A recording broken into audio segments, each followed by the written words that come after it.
Hello বন্ধুরা, রবি 10 minute স্কুলের পক্ষ থেকে তোমাদের সবাইকে স্বাগত। আশা করি তোমরা সবাই অনেক ভালো আছো। আমি আনিকা মাহজাবিন। আজকে আমরা আমাদের 3 নম্বর অধ্যায় পূর্ণ সংখ্যা বা ইন্টিজার শুরু করব। তাহলে চলো দেখি। প্রথমে আমরা যেটা দেখব যে ঋণাত্মক পূর্ণ সংখ্যা বলতে আমরা কি বুঝি। মনে করো তমা ও সালমা তাদের খেলার জন্য সমদূরবর্তী 25টি বা 25টি বিন্দু 0 থেকে 25 পর্যন্ত সংখ্যা দ্বারা চিহ্নিত করে একটি স্কেল নিল। ঠিক আছে, এই যে একটি স্কেল নিল, এখানে আমাদের এই 0 থেকে 1 2 3 4 এভাবে 25 পর্যন্ত দাগ অঙ্কিত আছে। এখন শুরুতে 0 চিহ্নের উপরে তারা তাদের গুটি দুটি রাখলো। ঠিক আছে, এরপর দুটি ছক্কা একটি ব্যাগে রাখা হলো। খেলার নিয়ম অনুসারে একজন একটি ছক্কা উঠিয়ে নিক্ষেপ করবে, তারপর নিক্ষেপ করা ছক্কাটি ব্যাগে রেখে দ্বিতীয় জন একটি ছক্কা নিক্ষেপ করবে। এখন নিক্ষেপ করা ছক্কাটি লাল হলে যে সংখ্যাটি উঠবে তার গুটি তত ঘরে ডান দিকে সরে যাবে। আবার ছক্কাটি সাদা হলে যে সংখ্যাটি উঠবে তার তত ঘর বাম দিকে সরবে। অর্থাৎ নিক্ষেপ করা ছক্কাটি যদি লাল হয়, ঠিক আছে, তাহলে তার গুটি এই 0 থেকে ডান দিকে যাবে। আর এই নিক্ষেপ করা ছক্কা যদি সাদা রঙের হয় তাহলে তার এই গুটি 0 থেকে তত ঘর বাম দিকে সরবে। ঠিক আছে, এখন আমাদের কথা হলো এই 0 চিহ্নের বামে তো আমাদের কোনো ঘর নেই। সেক্ষেত্রে আমরা কি করব? সেক্ষেত্রে যেটা করতে হবে, সাদা রঙের ছক্কা নিক্ষেপ করার পর তারা গুটি কোন দিকে সরাবে এটি আমাদের ব্যবস্থা করতে হবে। তো সেই জন্য আমরা যেটা করব, এই 0 থেকে 25 লেখা যে স্কেলটা, ঠিক আছে, এর বাম দিকে আমরা ঠিক একইভাবে আবার 1 to 25 লেখা আরেকটি স্কেল স্থাপন করব। ঠিক আছে, এখন এই ছক্কা নিক্ষেপ করার পরে যে সংখ্যাটি আসবে, ঠিক আছে, লাল ছক্কা নিক্ষেপ করলে যে সংখ্যাটি আসবে সেটি এই 0-র পাশে তত ঘর যাবে আমাদের এই গুটি। আবার এই সাদা ছক্কা নিক্ষেপ করলে সেখানে যত আসবে, ধরো সাদা ছক্কা নিক্ষেপ করায় তার আসলো 5, তাহলে এইখান থেকে একটি গুটি এই 0 থেকে বাম দিকে 5 ঘর পর্যন্ত যাবে। ঠিক আছে, এখন তাহলে কি হবে বলতো, এই যে আমাদের বাম দিকে যত ঘর যাচ্ছে 0-র বাম দিকে, ঠিক আছে, সেটিকে আমাদের এই 0-র ডান দিকের ঘরগুলো থেকে ছোট বোঝাবে। ঠিক আছে, সেজন্য এই সংখ্যাগুলো হচ্ছে ঋণাত্মক সংখ্যা। অর্থাৎ 0-র ডান দিকের সংখ্যাগুলো যদি হয় +1 +2 +3 এভাবে +25 পর্যন্ত, তাহলে 0-র বাম দিকে হবে -1 -2 -3 এভাবে -25 পর্যন্ত। ঠিক আছে, এই 0-র বাম দিকে যে সংখ্যাগুলো আসছে আমাদের, এগুলোই হচ্ছে আমাদের ঋণাত্মক সংখ্যা। এরপরে আসো আমরা ঋণাত্মক সংখ্যার লিখন পদ্ধতি দেখব। মনে করো এই যে আমাদের শিপন ও রাজু, ঠিক আছে, তারা কোনো স্থানের 0 বিন্দু থেকে পরস্পর বিপরীত দিকে হাঁটা শুরু করলো। মনে করো মাঝে তাদের হচ্ছে 0 বিন্দু, তারা এই পরস্পর বিপরীত দিকে হেঁটে গেল। এখন এই 0 বিন্দুর ডান দিকের ধাপকে প্লাস চিহ্ন এবং বাম দিকের ধাপকে মাইনাস চিহ্ন দ্বারা সূচিত করা হলো। ঠিক আছে, শিপন যদি ডান দিকে 5টি ধাপ অতিক্রম করে তাহলে তার অবস্থান হবে হচ্ছে +5, এবং রাজু যদি বাম দিকে 4টি ধাপ অতিক্রম করে তাহলে তার অবস্থান কি হবে বলতো, এখানে -4। এটি হচ্ছে আমাদের রাজু, এটি হচ্ছে আমাদের শিপন। এরপরে আসো আমরা দেখি যে সংখ্যার হ্রাস ও বৃদ্ধি বলতে কি বোঝায়। গতিপথের ডান দিকে যদি সংখ্যাটি ধনাত্মক হয় তবে বাম দিকে সংখ্যাটি হবে ঋণাত্মক। যদি কোনো সংখ্যা থেকে এক ধাপ ডান দিকে যাওয়া যায় তবে ওই সংখ্যার পরবর্তী সংখ্যাটি পাওয়া যাবে, এবং যদি এক ধাপ বাম দিকে যাওয়া যায় তাহলে আমরা কি পাবো, পূর্ববর্তী সংখ্যাটি পাবো। ঠিক আছে, এরপরে আসো আমরা ঋণাত্মক সংখ্যার ব্যবহার সম্পর্কে দেখি। বাস্তব জীবনে ঋণাত্মক সংখ্যার ধারণা কিভাবে ব্যবহার করা হয় তা আমরা আলোচনা করব। আমরা আয় ব্যয়, লাভ ক্ষতি এবং বৃদ্ধি হ্রাস এইসব ব্যাপারে কিন্তু সব সময় ঋণাত্মক সংখ্যার যে ধারণা সেটি ব্যবহার করে থাকি। এগুলো আমাদের পরিচিত শব্দ, জোড়ার প্রথমটি দ্বিতীয়টির বিপরীত। আয়, লাভ ও বৃদ্ধি বলতে বোঝায় হচ্ছে আমাদের পরিমাণ বাড়ছে, আবার অপরদিকে ব্যয়, ক্ষতি ও হ্রাস বলতে বোঝাচ্ছে আমাদের পরিমাণ কমা। মনে করো 5 টাকা আয়কে আমরা +5 টাকা দ্বারা চিহ্নিত করলে 7 টাকা বা 7 টাকা ব্যয়কে আমরা -7 দ্বারা চিহ্নিত করি। ঠিক এমন ভাবে +6 টাকা দ্বারা 6 টাকার লাভ বোঝালে -4 টাকা দ্বারা ক্ষতি বোঝানো যায়। তাহলে এই আলোচনা থেকে লক্ষ্য করা যায় যে একই জাতীয় কিন্তু বিপরীতমুখী দুটি রাশির পার্থক্য বোঝাতে একটিকে প্লাস চিহ্নযুক্ত ধরলে অপরটিকে মাইনাস বা বিয়োগ চিহ্নযুক্ত ধরতে হবে। ঠিক আছে, এরপরে আমরা কি বুঝতে পারলাম যে এই প্লাস চিহ্নযুক্ত রাশিকে ধন রাশি বা ধনাত্মক রাশি এবং মাইনাস চিহ্নযুক্ত রাশিকে ঋণাত্মক রাশি বা ঋণ রাশি বলে। এজন্য ও প্লাস ও মাইনাস চিহ্ন দ্বারা যথাক্রমে ধনাত্মক চিহ্ন ও ঋণাত্মক চিহ্ন দ্বারা বোঝানো হয়। এরপরে আসো আমরা পূর্ণ সংখ্যা কি সেটি দেখব। মানুষের প্রয়োজনে প্রথমে 1 2 3 এই সংখ্যাগুলো আবিষ্কার করা হয়। এই সংখ্যাগুলো স্বাভাবিক সংখ্যা বা ধনাত্মক পূর্ণ সংখ্যা। স্বাভাবিক সংখ্যা 0 নিয়ে আমরা পাই হচ্ছে 0 1 2 3, এগুলোকে অঋণাত্মক পূর্ণ সংখ্যা বলে। আবার -4 -3 -2 -1 এই সংখ্যাগুলো ঋণাত্মক পূর্ণ সংখ্যা। অঋণাত্মক পূর্ণ সংখ্যা ও ঋণাত্মক পূর্ণ সংখ্যা একত্র করলে আমরা কি পাই বলতো? -4 -3 -2 -1 এই সংখ্যাগুলো, -4 এর বাম দিকে আরো অসংখ্য সংখ্যা থাকতে পারে মাইনাস, আবার 0 1 2 3 4 এই +4 এর পরেও আরো অসংখ্য সংখ্যা থাকতে পারে। এই সংখ্যাগুলো হচ্ছে আমাদের পূর্ণ সংখ্যা। এরপরে আসো আমরা দেখব যে সংখ্যা রেখায় কিভাবে পূর্ণ সংখ্যা স্থাপন করা যায় বা পূর্ণ সংখ্যার অবস্থান নির্ণয় করা যায়। মনে করো এটি হচ্ছে আমাদের একটি সংখ্যা রেখা। এই সংখ্যা রেখার মাঝের ঘরটি হবে হচ্ছে আমাদের 0, আর এই দুই দিকে দেখো আমরা রশ্মি দিয়েছি। এই রশ্মি দ্বারা কি বোঝায় বলতো? যে এই দুই দিকে আমাদের অসীম পর্যন্ত বিস্তৃত হতে পারে। 0 থেকে বাম দিকে এই মাইনাস চিহ্ন অসংখ্য আসতে পারে, মাইনাস চিহ্নযুক্ত সংখ্যা। আবার এই 0 থেকে ডান দিকে প্লাস চিহ্নযুক্ত অসংখ্য সংখ্যা আসতে পারে। ঠিক আছে, তাহলে একটি সরলরেখা অঙ্কন করে তার উপরে একটি বিন্দু 0 নিব। এই 0 বিন্দুটি সরলরেখাকে দুটি অংশে বিভক্ত করে, একটি হচ্ছে ডান দিকে, অপরটি হচ্ছে বাম দিকে, যা সীমাহীনভাবে বিস্তৃত।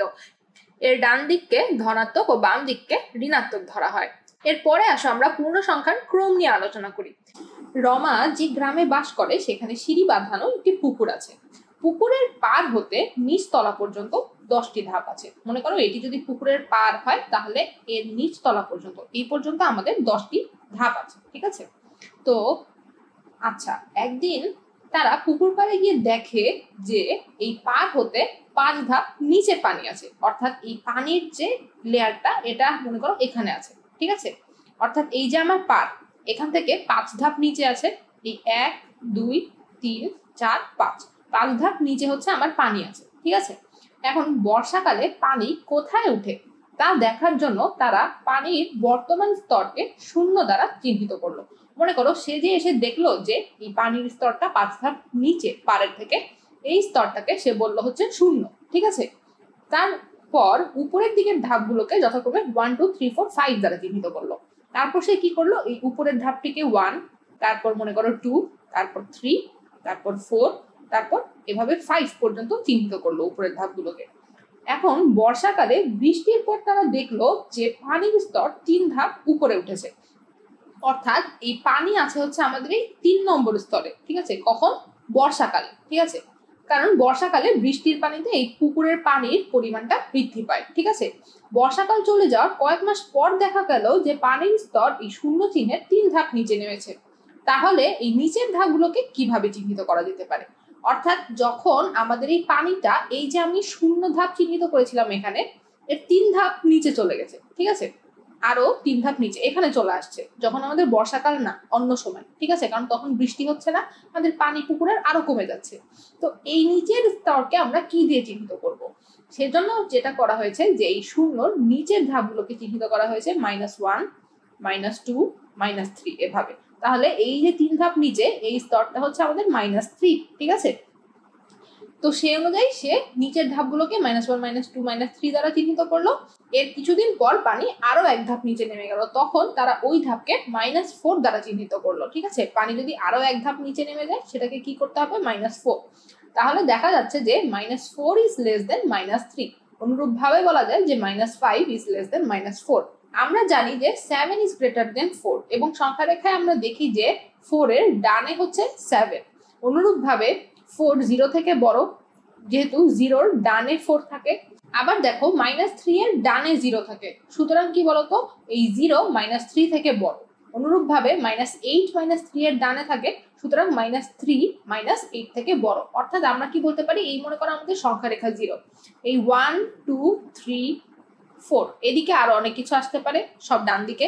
আর এই বাম দিকে -1 -2 -3 -4 আরো অনেক কিছু আসতে পারে। তো এই বাম দিকের সংখ্যাগুলো প্রত্যেকটি ডান দিকের সংখ্যা থেকে ছোট। ঠিক আছে, এরপরে আসো আমরা যেটা দেখবো সেটা হচ্ছে আমাদের অনুশীলনীর কিছু প্রশ্ন। প্রথমে অনুশীলনী 3.1 এর 1 নম্বরে আমরা দেখি কি বলছে, যে নিচের বাক্যাংশগুলো বিপরীত অর্থে লেখো। কয় আছে ওজন বৃদ্ধি, ওজন বৃদ্ধির বিপরীত কি? ওজন হ্রাস। ক্ষয় বলছে যে 30 কিলোমিটার উত্তর দিক, তাহলে এর বিপরীত কি হতে পারে? 30 কিলোমিটার দক্ষিণ দিক। গয় বলছে বাড়ি হতে বাজার 8 কিলোমিটার পূর্বে, তাহলে এর বিপরীত হতে পারে বাড়ি হতে বাজার 8 কিলোমিটার পশ্চিমে। ঘয় বলছে যে 700 টাকা ক্ষতি, তো এর বিপরীত কি হবে? 700 টাকা লাভ। উমতে বলছে যে সমুদ্র পৃষ্ঠ থেকে 100 মিটার উপরে, তাহলে এর বিপরীত হবে সমুদ্র পৃষ্ঠ থেকে 100 মিটার নিচে। এরপরে আসো 2 নম্বর দেখি। এখানে আমাদের বলছে যে নিচের বাক্যগুলোতে উল্লেখিত সংখ্যাগুলো উপযুক্ত চিহ্ন সহকারে লিখো। ক্ষয় বলছে একটি ডুবোজাহাজ সমুদ্রপৃষ্ঠ থেকে 800 মিটার গভীরে আছে। পৃষ্ঠ থেকে গভীরে অর্থাৎ পৃষ্ঠ থেকে নিচের দিকে, ঠিক আছে? আমরা যদি সমুদ্র পৃষ্ঠকে ধরি যে হচ্ছে আমাদের 0, তাহলে এই সমুদ্র পৃষ্ঠ থেকে আমাদের জাহাজটি আছে নিচের দিকে, তাই না? অর্থাৎ এই 800 মিটার নিচে, তাহলে এই নিচের স্তর হবে হচ্ছে আমাদের -800 মিটার, আর উপরের গুলো হবে প্লাস। যেহেতু আমরা এর আগে পুকুর পাড়ে পানির উচ্চতা হিসাবের ক্ষেত্রে দেখেছি যে পৃষ্ঠকে আমরা 0 ধরে নেই, তার নিচের দিকে ধরি হচ্ছে বিয়োগ এবং তার উপরের দিকে প্লাস বা যোগ। এরপরে দেখো ঘ, এখানে আমাদেরকে বলছে যে 700 টাকা ব্যাংক থেকে ঋণ নেওয়া। ব্যাংক থেকে ঋণ নেওয়া মানে কি বলতো? ব্যাংক থেকে কিন্তু ধার নেওয়া, ঠিক আছে? সেখানে কিন্তু তোমার ব্যয় হচ্ছে বা ক্ষতি হচ্ছে, তো সেই জন্য আমরা -700 বা -700 দিয়ে সেটা প্রকাশ করব।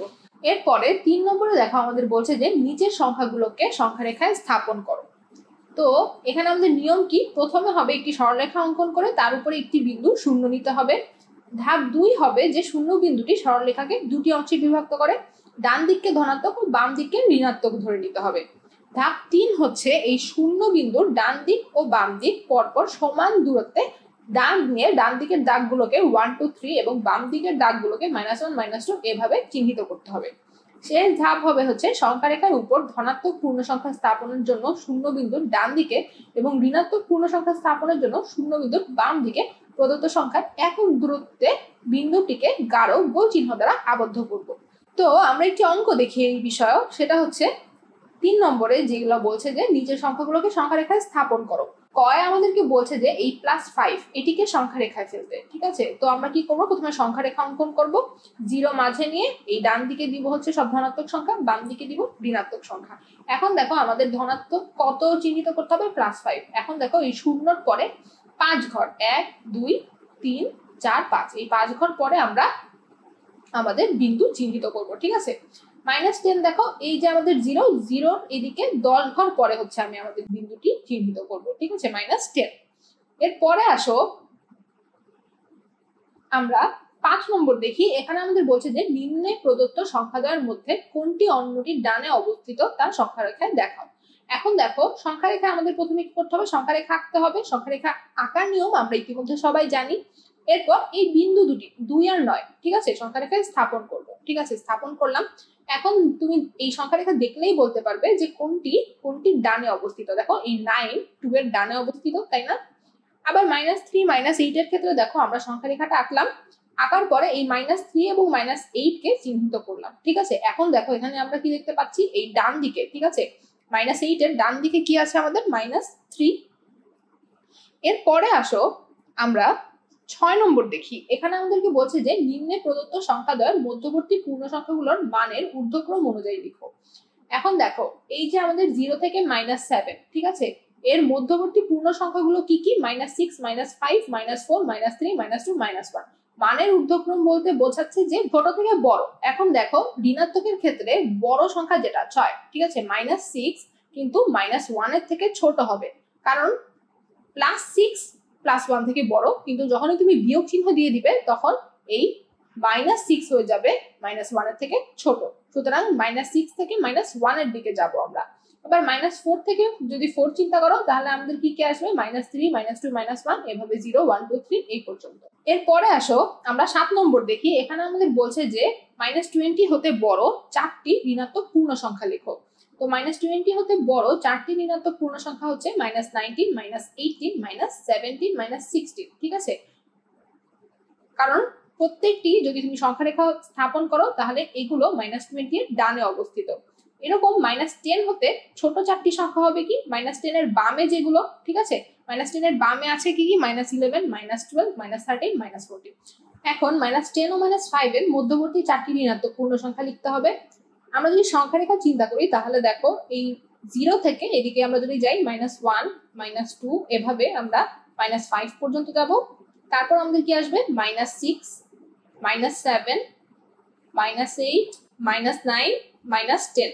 তাহলে দেখো এই -10 ও -5 এর মাঝে আমি কি কি পেলাম, -6 -7 -8 -9, অর্থাৎ আমাদের সংখ্যাগুলো হবে -9 থেকে -6। ঠিক আছে, এরপরে আসো আমরা 8 নম্বর দেখি। এখানে আমাদেরকে বলছে যে নিচের বাক্যগুলোর পাশে সত্য হলে স এবং মিথ্যা হলে নি লেখো, মিথ্যা হলে বাক্যটি শুদ্ধ করো। কয় বলছে যে সংখ্যা রেখায় -10 এর ডানে হচ্ছে -8। এখন তুমি সংখ্যা রেখা যদি চিন্তা করো, এই যে আমাদের 0 এভাবে আমাদের -1 -2 করে -8 পর্যন্ত যাবে, -8 এর পরে আসবে -9, তারপর -10। এখন দেখো বলছে কি -10 এর ডানে -8, তাহলে এই দিকে অর্থাৎ ডান দিকে -8 আছে, তাহলে কথাটি সত্য। সুতরাং এখানে আমাদের স হবে। ক্ষয় বলছে যে -60 এর ডানে -70। এখন দেখো আমরা কি জানি যে সংখ্যা রেখার ক্ষেত্রে এই যে আমাদের -8 -10 এর ক্ষেত্রে আমরা কি দেখেছি যে -10 এর ডানে ছিল -8, যেখানে আমাদের 8 সংখ্যাটি 10 এর থেকে ছোট। তো এই ক্ষেত্রে দেখো আমাদের -60 ডানে কি -70 থাকবে? দেখো তো এই 70 কিন্তু 60 থেকে বড় সংখ্যা, তাই না? সুতরাং কি হবে বলতো, সংখ্যা রেখায় -60 ডানে যে -70 এটা ভুল, অর্থাৎ এখানে আমরা মি লিখবো, অর্থাৎ মিথ্যা। গয় আমাদেরকে বলছে যে সবচেয়ে বড় ঋণাত্মক পূর্ণ সংখ্যা হচ্ছে -1। এখন দেখো সবচেয়ে ছোট ঋণাত্মক পূর্ণ সংখ্যা হচ্ছে -1। ঠিক আছে, এই কথাটা কিন্তু সম্পূর্ণ ভুল যে আমাদের সবচেয়ে বড় ঋণাত্মক পূর্ণ সংখ্যা হচ্ছে -1। ঘয় আমাদেরকে বলছে যে -20 এর চেয়ে -26 বড়।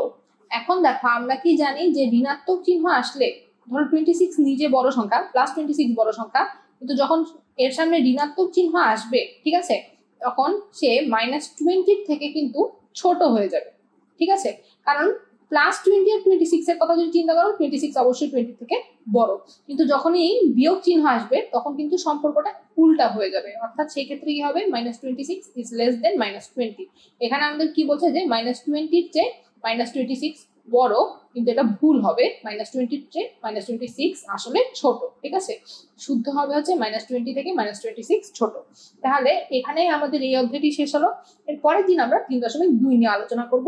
এই অধ্যায়ের অঙ্কগুলো তোমরা নিজেরা একটু ভালোভাবে দেখবে। তাহলে ভালো থাকো, ধন্যবাদ।